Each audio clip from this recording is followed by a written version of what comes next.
tiada bateri power bank. Apa? Bateri power bank. Bateri power bank tiada apa? Elak daripada kena denda, tiket flight burn ataupun worst case kena tangkap. Tip keselamatan Didi kata.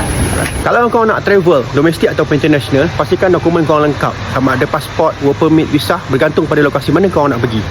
Assalamualaikum. Patuhi peraturan penerbangan dan jangan bawa barang terlarang.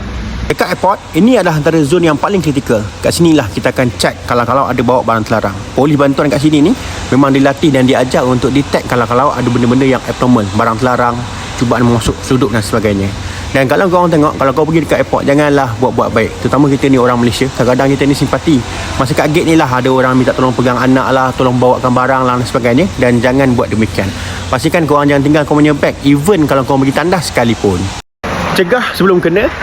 Ilmu berguna, manfaat bersama.